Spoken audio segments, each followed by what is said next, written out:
জুলাই আগস্টে কি হতে যাচ্ছে ১৯তম শিক্ষক নিবন্ধনের বিজ্ঞপ্তি? বিধি পরিবর্তনের পরেই কি ১৯তম শিক্ষক নিবন্ধনের বিজ্ঞপ্তি জারি হবে? এই সমস্ত বিষয়গুলো নিয়ে কথা বলবো। আপনাদের সাথে আছি আমি ওসমান, নন ক্যাডার ৩৬তম বিসিএস। আমার পাঠঘরের নতুন আরেকটি ভিডিওতে আবার আপনাদের স্বাগত। আসসালামু আলাইকুম। যেখান থেকে বসে আমাদের এই ভিডিও দেখছেন সবাইকে শুভকামনা এবং একদম আলোচনার শুরুতে আপনাদেরকে অনুরোধ করবো, যারা এখন পর্যন্ত আমাদের চ্যানেলটি সাবস্ক্রাইব করেননি, অনুগ্রহপূর্বক আমাদের চ্যানেলটি সাবস্ক্রাইব করে নিন।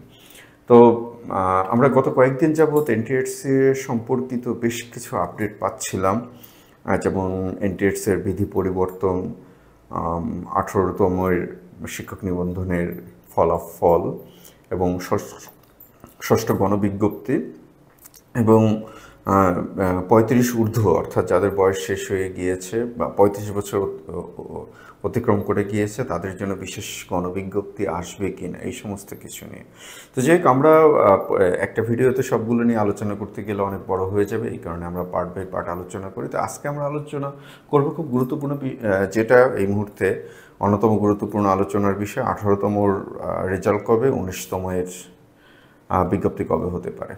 তো 19তম বিজ্ঞপ্তিটা যেটা আমরা আলোচনা যখন গতকালকে এবং তার আগের দিন যে উচ্চ পর্যায়ের বৈঠক অনুষ্ঠিত হলো শিক্ষা মন্ত্রণালয়ে এনটিএসসি সম্পর্কিত, তো সেখান থেকে আমরা বেশ কিছু গুরুত্বপূর্ণ তথ্য পেয়েছি, যেগুলো আমরা আগের ভিডিওতে আলোচনা করেছি। প্রয়োজনে আপনারা সেগুলো দেখে নিতে পারেন।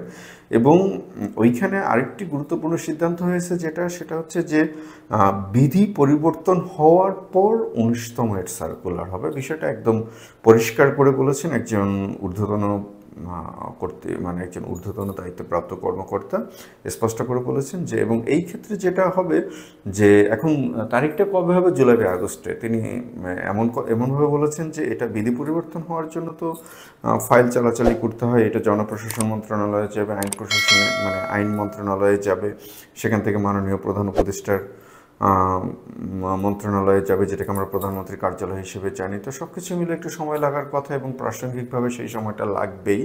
তবে আমরা এইটা আশা করছি যে অন্য সময়ে এই যে ফাইল মুভিং বা ফাইল চালাচালের যে সময়টা লাগে, এবার হয়তোবা তার থেকে কম সময় লাগবে। এবং তিনিও সেটা বলেছেন যে হয়তোবা 1 থেকে 2 মাসের ভিতরে এটা পাস হয়ে যেতে পারে। এবং পাস হওয়ার পর আগের একটা মিটিংয়ে বা আগের একটা বৈঠকে বা আগের একটা সাক্ষাৎকারে তারা বলেছিলেন যে এটা পাস হয়ে যাওয়ার পর তারা 1 সপ্তাহ দেরি করবেন না, 1 সপ্তাহের মধ্যেই তারা বিজ্ঞপ্তি বা সার্কুলার দিয়ে দেবেন।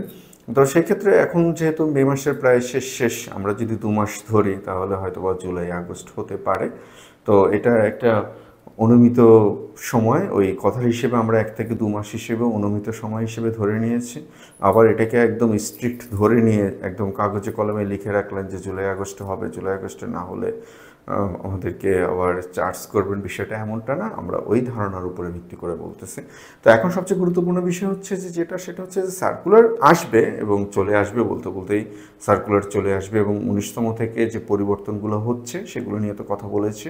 খুব সম্ভবত ষষ্ঠ গণবিজ্ঞপ্তি এই পরিবর্তনের মধ্যে পড়ছে না। ষষ্ঠ গণবিজ্ঞপ্তি কেবলমাত্র হয়তো একটি পরিবর্তন পেতে পারে, সেটা হচ্ছে যে নারী, অর্থাৎ বিধিমালা পরিবর্তনটা ষষ্ঠ গণবিজ্ঞপ্তির পরে হচ্ছে, খুব সম্ভবত এমনটাই হবে।